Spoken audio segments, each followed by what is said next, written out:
Atenção! Começa agora uma teleaula de História do Ensino Fundamental. Você vai assistir a teleaula de número 32. Bons estudos!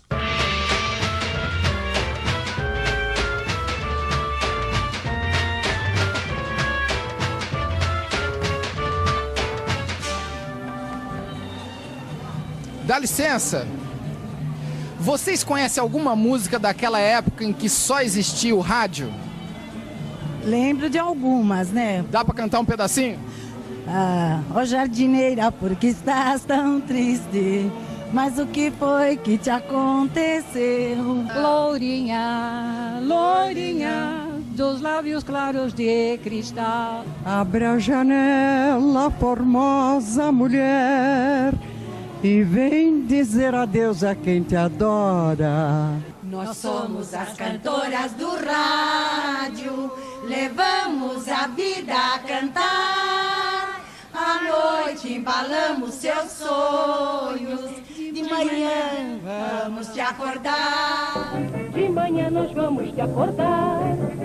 Nós somos as cantoras do rádio, nossas canções cruzando espaço azul. Vão reunindo num grande abraço, corações de norte a sul. Bem, acho que eu não preciso dizer para você da importância da televisão nos dias de hoje. Preciso? Pois nas décadas de 1940 e 1950, o rádio tinha a mesma importância da televisão para a cultura do povo.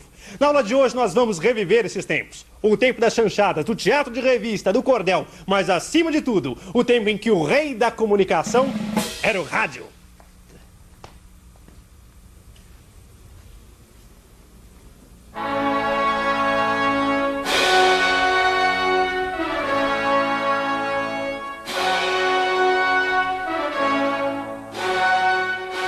A melhor notícia do ano de 1945 foi o fim da Segunda Guerra Mundial, com a vitória dos países aliados, a Inglaterra, a França, os Estados Unidos e a União Soviética.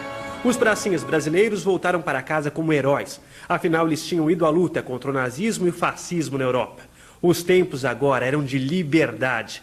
E no Brasil, a dura época do Estado Novo já estava chegando ao fim. Vieram as eleições e os novos partidos políticos. Até mesmo o Partido Comunista conseguiu ser legalizado. A censura já não era mais aquela coisa que metia medo em todo mundo. Conforme a liberdade aumentava, a cultura popular ganhava mais e mais espaço. E naquele tempo, a voz do povo era a voz de Sua Excelência, o rádio. O Brasil é um país que toma quase um continente inteiro. E naquela época, a maioria da população era analfabeta. O rádio era o meio ideal para transmitir informações, ideias e diversão. Ele integrou o país através das notícias sobre o Brasil levadas a todos os brasileiros. A língua falada no rádio também colaborou para essa integração de um país tão diferente em suas regiões. Principalmente através de programas com participação direta dos ouvintes, os famosos programas de auditório. E o mais famoso desses programas de auditório era apresentado por César de Alencar. O rádio teve um papel importante naqueles tempos que voltavam a ser democráticos. Mas se na política tudo se decidia pelo voto, no rádio nem tudo era música. Outros tipos de programa também faziam sucesso, indo direto à cabeça e ao coração dos ouvintes. E agora, mais uma mensagem dos nossos patrocinadores. A seguir, as notícias. Balança! O rádio também teve grandes programas de humor, como o famoso Balança Mas Não Cai.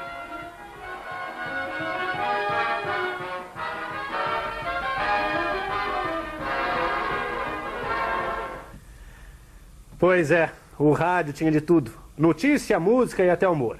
Mas os programas que mais falavam ao coração do ouvinte eram mesmo as novelas. Tanto que em 1945, só a Rádio Nacional do Rio de Janeiro transmitia 14 novelas diariamente.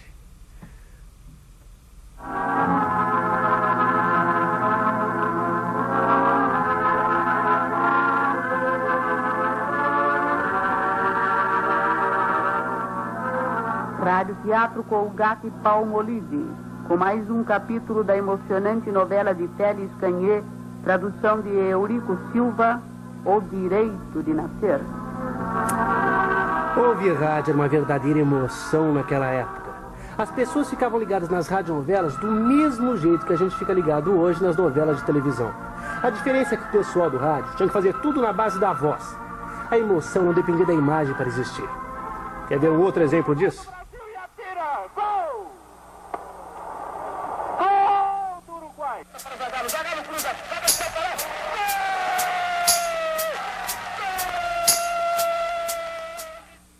Pois é, nessa época, dentro de casa, o rádio era o rei. Mas isso não quer dizer que as pessoas não saíam de casa para se divertir. Elas saíam sim. Nos anos 40 e 50, as pessoas iam muito ao cinema. Isso mesmo. Nessa época foi quando os filmes brasileiros tiveram seu tempo de glória. Eram filmes simples, de humor debochado e cheios de músicas de carnaval. Eram filmes conhecidos como chanchadas. Dona Noêmia, a senhora se lembra da chanchada?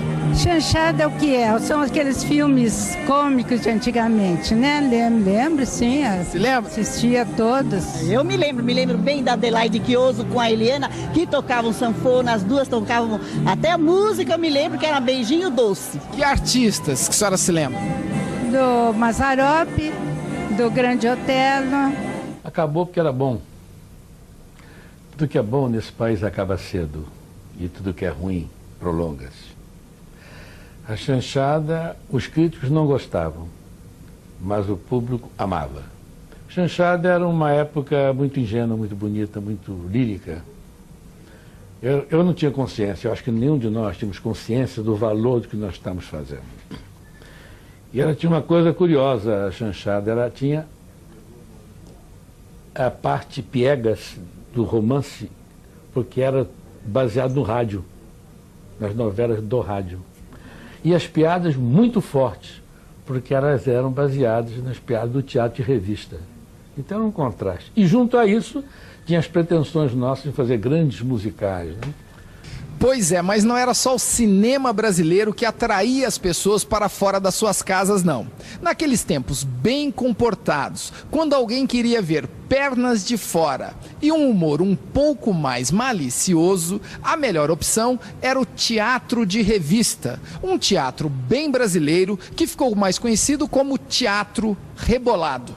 Então, seu pai te deixava ir no teatro rebolado? Não, nunca. Não deixou? Não deixou. Por quê? Não sei, acho que naquele tempo ele tinha medo, né? O que você ia ver lá? A gente ia pra dar risada, pra se divertir, era muito bonito, muito luxuoso, as cores lindas, era tudo colorido, muito lindo, era maravilhoso. Eram bonitas mesmo, era uma artista maravilhosa, coisa mais linda. Eu ficava mais no Rio de Janeiro do que em Santos para assistir eles lá. Qual que era a sua vedete preferida? Era a Dercy Gonçalves. Dercy Gonçalves. Dercy Gonçalves. Por quê, hein? Porque ela fazia programa variado e para adultos. Mas não foi só por causa das vedetes e das pernas das vedetes que o teatro de revista entrou para a história da nossa cultura. Esse tipo de teatro também ficou famoso pelo jeito divertido de colocar em cena a sociedade brasileira daqueles tempos. Mas eu fui muito feliz no teatro de revista porque me fiz lá. Lá sempre fui Dercy Gonçalves. Lá sempre era a minha zona.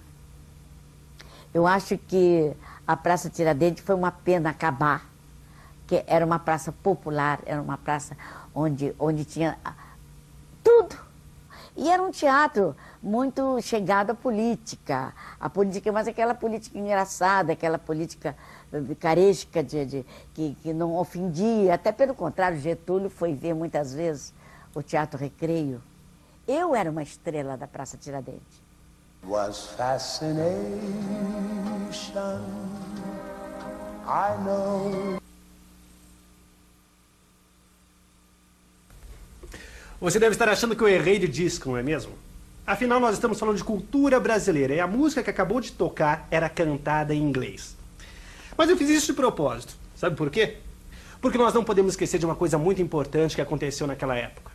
Se por um lado a cultura popular ia ficando cada vez mais nacionalista, por outro, a música e o cinema americano iam ganhando cada vez mais espaço no rádio e nas telas.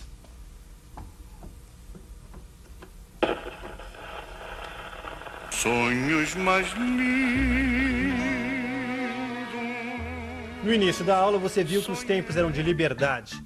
A Segunda Guerra Mundial tinha acabado. Começava então uma disputa entre as novas potências, Estados Unidos e União Soviética. Essa disputa envolvia também o resto do mundo. O que estava em jogo eram as áreas de influência que os americanos e soviéticos precisavam conquistar. Os Estados Unidos investiram no pan-americanismo, uma corrente de pensamento que defende a necessidade de união e colaboração dos países da América. Os Estados Unidos mobilizaram essa ideia com o objetivo de fortalecer sua dominação sobre os países da América Latina, buscando afastá-los da influência da União Soviética. O Brasil foi invadido por produtos importados, música e cinema. Começamos a viver o sonho americano, Hollywood, mocinhos e bandidos, juventude transviada, jazz, bebop, rock and roll. Os brasileiros incorporaram todas essas novidades na moda, no consumo e na linguagem. Traduziram, adaptaram, criticaram, debocharam. Pois é, nos anos 40 e 50 o Brasil viveu bons tempos de democracia. Os brasileiros tinham direito de escolha na política e no dia a dia. A cultura popular estava presente nas telas do cinema, nos palcos dos teatros e principalmente nas ondas do rádio. De manhã nós vamos te acordar, nós somos as cantoras do rádio, nossas canções cruzando espaço azul, vão reunindo num grande abraço, corações de norte a sul. E atenção, se liga aí que é hora da revisão. No fim da Segunda Guerra Mundial, houve um ressurgimento da democracia no Brasil. Eleições, afrouxamento da censura, participação popular. O rádio foi o principal veículo de comunicação dessas mudanças. Através dos programas de auditório, das novelas, dos programas humorísticos e de esporte, o rádio traduziu a expansão da cultura popular. O cinema nacional viveu seu momento de glória com as chanchadas. Os intelectuais torciam o nariz, mas o público lotava os cinemas. Outra grande diversão era o teatro de revista, que criticava os costumes e a política e mostrava mulheres bonitas com muito brilho e pouca roupa, para a época, é claro. Ao lado de todo esse nacionalismo, havia a influência da cultura americana. Os Estados Unidos, na disputa com a antiga União Soviética pela liderança mundial, começava a usar a cultura como arma de conquista. Pois é, como vocês viram, esses tempos foram marcantes para muita gente. Você, com certeza, conhece gente que se lembra muito bem de tudo o que nós dissemos nessa teleaula de hoje. Pergunte, fale com seus parentes, peça para eles te mostrarem lembranças que eles têm guardadas dessa época. História também se aprende assim. Até a próxima!